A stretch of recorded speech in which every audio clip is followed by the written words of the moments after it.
एक लड़की को शौक था कि वो सोशल मीडिया पर वायरल हो और फेमस हो। लेकिन ये जो लड़की थी, इसके जो माता-पिता थे, वो नहीं चाहते थे कि ये लड़की कोई ऐसी हरकत करे, जिससे कि उन्हें शर्मिंदगी महसूस हो। लेकिन ये लड़की अपने माता-पिता का कहना नहीं मान रही थी और आए दिन ये रील बनाती, गाने चलाती और उन गानों पर ये नाचती और छोटे-छोटे रील बनाती और उन रील को कभी इंस्टाग्राम तो कभी फेसबुक पर शेयर कर दिया करती थी। जो इसके माता-पिता थे, वो काफ़ी परेशान रहते थे और अपने बेटी को समझाने की कोशिश करते। अपनी बेटी के साथ वो लोग मार भी पीट भी करते, लेकिन उनकी बेटी अपनी हरकतों से बाज नहीं आ रही थी और वो रील बनाए जा रही थी और सोशल मीडिया पर शेयर किए ही जा रही थी। इनके घर में एक लड़का भी आता था और वो लड़का जब भी इनके घर में आता तो इस लड़की के बारे में, इस लड़की के माता-पिता से बुराई करता और वो कहता कि आज मैंने इस हालत में इसका वीडियो देखा, तो आज मैंने इस गाने के साथ इसका वीडियो मैंने देखा। कभी-कभी ये भी कह देता कि आज मैंने ऐसे लड़के के साथ इसको देखा। जब ये बात उस लड़की के माता-पिता सुनते तो उन्हें और गुस्सा आता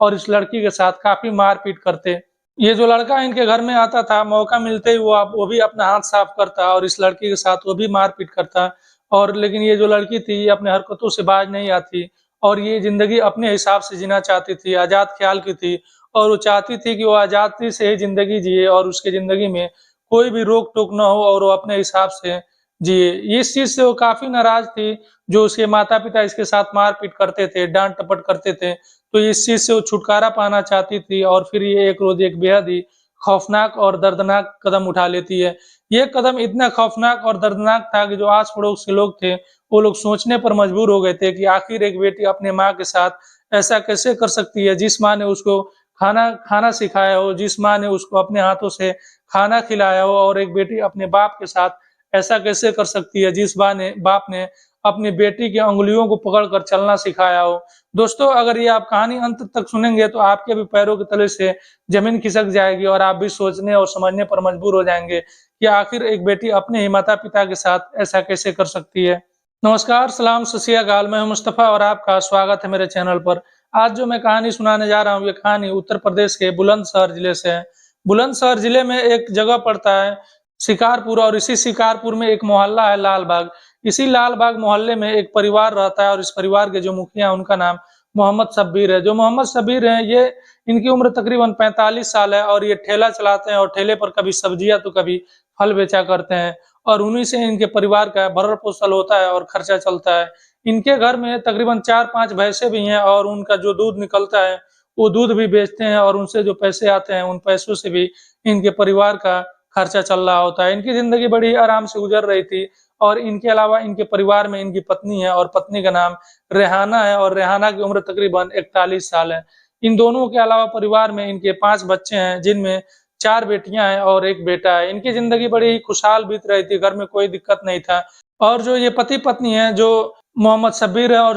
जो रेहाना है, गर्मी की वजह से अक्सर ये लोग घर से बाहर सोया करते हैं और घर में बाहर से ताला लगा देते हैं और जो इनके पाँचों बच्चे हैं वो घर के अंदर सोया करते हैं। ये जिस दिन की घटना है उस दिन तारीख थी 15 मार्च 2023 का। 15 मार्च को तकरीबन 5 बज रहे होंगे, सुबह-सुबह का टाइम था। जो इनकी बड़ी बेटी थी जिसकी उम्र तकरीबन 14 साल थी, वो घर के अंदर से आवाज़ लगा रही थी अपने माता-पिता को और दरवाज़ा खुलवाने की कोशिश कर रही थी। वो चाह रही थी कि दरवाज़ा खुले जिससे कि वो बाहर आए और जो पशु हैं उनको चारा डालें और उनके लिए घास का इंतज़ाम करें। जो काफ़ी अपने माता-पिता को आवाज़ लगाती है लेकिन बाहर से कोई रिप्लाई नहीं आता है, ना तो माँ की आवाज़ आती है और ना ही पिता की आवाज़ आती है। जो ये लड़की थी वो थोड़ी परेशान होती है, फिर पड़ोस में ही उसके चाचा का घर था, वो चाचा को आवाज़ लगाती है और उनसे कहती है कि वो अपने घर से बाहर निकलें और माता-पिता को जगाएँ और उनसे कहें कि वो दरवाज़ा खोलें। लेकिन पड़ोस में जो उनके चाचा थे, उन तक ये आवाज़ नहीं जा पाती है और वो नहीं सुन पाते हैं। फिर वो लड़की परेशान होती है, फिर दूसरे तरफ आती है और दूसरे तरफ में जो पड़ोस में घर था, उस घर को लोगों की भी आवाज़ लगाती है और उनसे भी यही बात कहती है कि घर का दरवाज़ा बाहर से बंद है, आप लोग अपने घर से बाहर निकलें और मेरे माता-पिता को जगाएँ, ताकि मैं घर से बाहर निकलूँ और पशुओं का चारा का इंतज़ाम कर सकूँ। जो आस-पड़ोस के लोग थे दूसरे दूसरे साइड में थे, उनके कानों तक इस लड़की की आवाज़ पहुँच जाती है और वो लोग अपने घर से बाहर निकलते हैं। जब वो लोग बाहर निकलते हैं और इस लड़की के माता-पिता का जो चारपाई था, उस चारपाई के पास पहुँचते हैं, तो इनके रोंगटे खड़े हो जाते हैं और इनकी चीखें निकल जाती हैं, क्योंकि ये लोग देखते हैं कि ये दोनों खून से लथपथ हैं और चारपाई पर पड़े हुए हैं। ये जो बाहर लोग थे, इनकी रिप्लाई अंदर जाता है और उस लड़की से बताया जाता है कि तुम्हारे जो माता-पिता हैं, वो लोग खून से लथपथ हैं और ये लोग बाहर चारपाई पर पड़े हुए हैं। ताला खुलवाया जाता है, ताला खोलते ही वो लड़की घर से बाहर आती है और वो लड़की भी देखते ही चीखने लगती है और चिल्लाने लगती है। फिर जो घर में 4 बच्चे थे और जो सो रहे थे, जो छोटे-छोटे थे, वो भी जग जाते हैं और घर से बाहर निकलते हैं। वो भी बच्चे रोने और चीखने चिल्लाने लगते हैं। कोई व्यक्ति 112 पर डायल करता है, पुलिस के पास फ़ोन करता है, पुलिस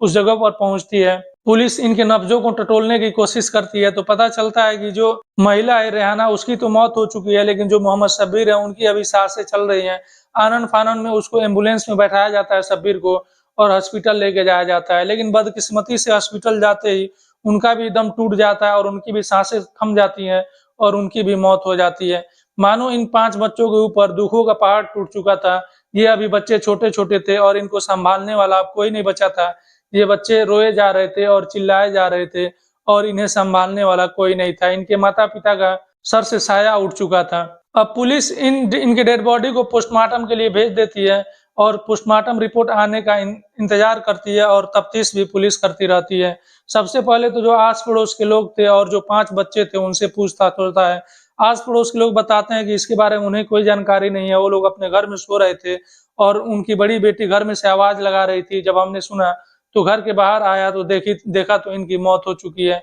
घर के बच्चों से पूछताछ होता है तो घर के बच्चे बताते हैं कि साहब हम लोग तो घर के अंदर सो रहे थे और अक्सर हम लोग घर के अंदर सोते हैं और जो मेरे माता-पिता हैं वो घर के बाहर से ताला लगा देते हैं और ये लोग बाहर सोया करते हैं और हम लोग घर घर के अंदर रहते हैं और जब सुबह हुआ हमने माता-पिता को जगाने की कोशिश किया, लेकिन कोई रिप्लाई नहीं आई। फिर हम लोगों ने पड़ोस को आवाज़ लगाई, तो पड़ोसियों ने आकर दरवाज़ा खोला। पुलिस इनके बयान को दर्ज करती है और भी जो इनके मोबाइल फ़ोन थे, उनमें भी टटोलने की कोशिश करती है और छानबीन करने की कोशिश करती है, जिससे कि कोई सुराग मिले और कोई सबूत मिले। कुछ दिन बीत जाते हैं और पोस्टमार्टम रिपोर्ट आता है। जब पोस्टमार्टम रिपोर्ट आता है, पुलिस देखती है तो पुलिस के कान खड़े हो जाते हैं। क्योंकि पोस्टमार्टम रिपोर्ट में ये था कि इनको मारने से पहले नींद की गोलियाँ खिलाई गई हैं और वो लोग गहरी नींद में थे और उसके बाद से इनके ऊपर किसी वज़नी चीज़ से वार किया गया है जिससे कि इनकी मौत हो गई है। अब पुलिस का शक परिवार पर ही था, लेकिन परिवार में सिर्फ़ 5 बच्चे ही थे और वो भी घर के अंदर थे, बाहर से ताला लगा हुआ था। पुलिस करे भी तो क्या करे और पूछे भी तो किससे पूछताछ करे और सख्ती करे भी तो किसके साथ करे, क्योंकि ये बच्चे भी नाबालिग थे और इन नाबालिग बच्चों के साथ भी सख्ती करना उचित नहीं था पुलिस के लिए। पुलिस मोबाइल चेक कर रही थी, मोबाइल में छानबीन कर रही थी, तभी पुलिस को पता चलता है कि कुछ व्हाट्सएप मैसेज डिलीट किए गए हैं इस मोबाइल से। ये जो मोबाइल था ये शब्बीर का मोबाइल था और इसी मोबाइल से पुलिस को एक ऑडियो हाथ लगता है और इस ऑडियो में एक लड़की का आवाज़ था और ये लड़की एक दूसरे लड़के से बात कर रही है और उससे कह रही है कि उसे उसे कुछ नींद की गोलियाँ चाहिए और उन नींद की गोलियाँ वो लड़का उसको ले आके दे। इस आवाज़ को पुलिस मैच कराने की कोशिश करती है तो ये पता चलता है कि आवाज़ ये किसी और का नहीं है, बल्कि घर की जो बड़ी बेटी है जिसकी उम्र 14 साल है, उसी लड़की की आवाज़ है और वही लड़की नींद की गोलियाँ मँगा रही है। अब पुलिस उस लड़की को उठा लेती है और उस लड़की से पूछताछ करती है, तो अब इस लड़की के पास भी कोई और रास्ता नहीं था क्योंकि ऑडियो क्लिप पुलिस के हाथ लग गए थे और पुलिस ये ऑडियो क्लिप उस लड़की को सुनाती है। फिर ये लड़की अपना जुर्म कबूल करती है और जो पूरी कहानी थी और जो पूरी सच्चाई थी, वो पुलिस के सामने रख देती है। ये लड़की बताती है कि साहब मेरे घर में एक लड़का आया करता था जिसका नाम सगीर है और उसकी उम्र तकरीबन 25 साल है। ये लड़की बताती है कि जो सगीर आता था उसके रिश्ते मेरे माँ के साथ बहुत ही करीब थे और वो जब भी मेरे घर पर आता तो अलग-अलग तरह के खाने बनते उसके लिए और उसको अलग-अलग तरह के भिन्न-भिन्न प्रकार के उसको खाना खिलाया जाता और मेरे माँ के साथ वो अक्सर समय बिताता और रहता। ये लड़की बताती है कि मेरे भी शौक थे कि मैं इंस्टाग्राम पर रील बनाऊँ और रील बनाने के बाद अलग भी ऐप पर अपलोड करूँ, कभी फेसबुक पर तो कभी इंस्टाग्राम पर, जिससे कि मुझे भी फेमस होना था और मुझे भी वायरल होना था और इसी वजह से मैं ये काम करती थी। इस चीज़ को लेकर जो मेरे माता-पिता थे, वो काफ़ी नाराज़ रहते थे, वो मेरे साथ अक्सर मार-पीट करते थे। इस चीज़ को रोकने की कोशिश करते थे कि मैं ये ना करूँ। वो लड़की बताती है कि ये जो लड़का आता था सगीर, वो भी मेरे साथ मार-पीट करता और मेरी माँ कुछ नहीं कहती और उस लड़के को नहीं रोकती और वो लड़का मेरे माँ के सामने ही मार-पीट करता और वो जब भी आता तो मेरे बारे में एक नई-नई कहानी सुनाता और मेरे बारे में बुराई करता मेरे माँ से और मेरे पिता से, जिससे कि मेरे माँ और पिता को और गुस्सा आता और फिर वो लोग मेरे साथ काफ़ी मार-पीट करते इसी चीज़ को लेकर। ये लड़की आगे बताती है कि मैं एक रोज़ दुकान पर गई हुई थी, समोसा खरीद रही थी और ये जो लड़का है जिसका नाम सगीर है, ये समोसा खरीदते हुए देख लिया था और घर आकर ये ज़िक्र कर दिया कि मैंने आपकी बेटी को आज इस हालत में देखा और जब मेरे माता-पिता को इसके बारे में जानकारी हुई तो उन्होंने उस रोज़ भी मेरे साथ मारपीट किया। फिर मैंने सोचा कि जो मेरे माता-पिता हैं इनको रास्ते से हटा दूँ।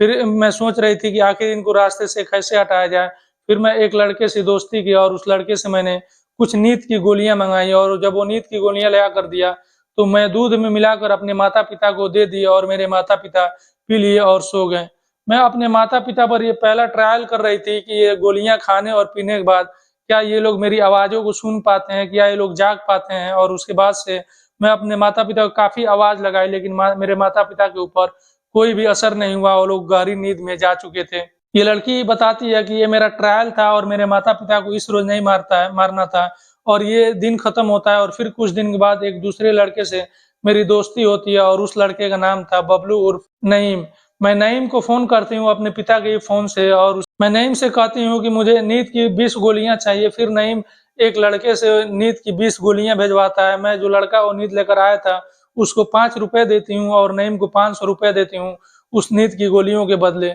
और नईम को ये लगा था उसने जो ये नींद की गोलियाँ दिया था, वो ये उम्मीद में दिया था कि मैं अपने माता-पिता को गहरी नींद में सुलाकर मैं नईम को अपने घर पर बुलाऊँगी और उसके साथ संबंध बनाऊँगी और इसी वजह से उसने ये नींद की गोलियाँ भिजवाया था। उसको ये नहीं पता था कि मैं अपने माता-पिता को मार देने वाली हूँ। जब वो नींद की गोलियाँ मेरे पास आता है, रात होती है और रात को मैं चाय बनाती हूँ और दूध में 10 गोलियाँ मिलाती हूँ और चाय में 10 गोलियाँ मिलाती हूँ और अपने माता-पिता को पिला देती हूँ। ये दोनों सो जाते हैं घर के बाहर और घर के बाहर मैं भी मौजूद थी इन्हीं के साथ और अपने माँ के पैर दबा रही थी। मेरी माँ भी हैरान थी कि आज ऐसी क्या बात है कि जो मेरी बेटी है वो मेरी पैर दबाए जा रही है। मैं वो अपनी माँ के पैर दबा रही थी और मेरी माँ बार-बार पूछ रही थी कि मेरी पैर क्यों दबा रही हो? तो मैं उसको एक ही बात कहती कि तुम दिन में काम की हुई हो, थकी हो, इस वजह से तुम्हारी पैर दबा रही हूँ ताकि तुमको कुछ आराम मिल सके और रिलैक्स मिल सके। ये लड़की बताती है कि जब मेरी माँ सो गई तो मैं उसको आवाज़ लगाई, मैं उसको जगाई लेकिन मेरी माँ गहरी नींद में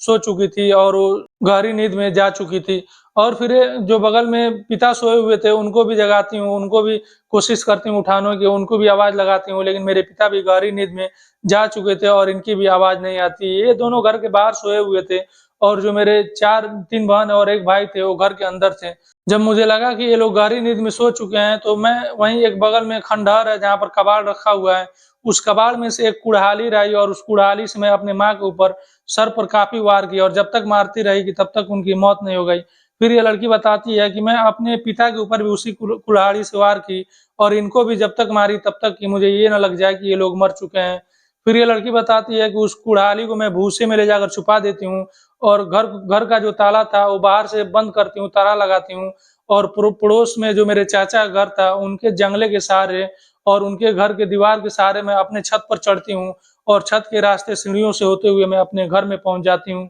और घर में जाकर सो जाती हूँ और जब सुबह होता है तो रोने और चिल्लाने का ड्रामा करने लगती हूँ। ये लड़की बताती है पूछताछ में कि सर पर मारने का आइडिया मेरे चाचा से ही आया था क्योंकि उन्होंने अपने अपनी पत्नी यानी कि जो मेरी चाची हैं उनको और जो उनकी बेटी है उनको पहले सर पर ही उन्होंने मारा था और उन 2 लोगों की मौत हो चुकी थी और उन्हीं से मैंने सीखा था कि सर पर अगर किसी को मारा जाए तो जल्द ही मौत होती है। इसी वजह से मैं अपने माता-पिता के सर पर वार की थी और ये लोग मर गए थे। जो इस घर में 4 और बच्चे थे उनसे पुलिस पूछताछ कर रही थी तो वो लोग बताते हैं कि उस रोज़ जो मेरी बड़ी बहन थी वो घर के बाहर काफ़ी समय तक थी और वो घर के अंदर नहीं आती है। हम लोग इंतज़ार करते हैं, जब वो नहीं आई तो हम लोग सो गए और हम लोगों को भी लग रहा था कि हो ना हो इसी का कुछ हाथ है इसमें और हो ना हो इसी ने ही माता-पिता को मारा है। इससे पूछताछ के बाद पुलिस उस नईम नाम के लड़के को भी गिरफ्तार करती है और जो पहले वाला लड़का था जिसने इसको गोलियाँ दिया था, जिस पर ये लड़की ट्रायल की थी, उसको भी पुलिस गिरफ्तार करती है और ये लोग इस समय जेल में हैं।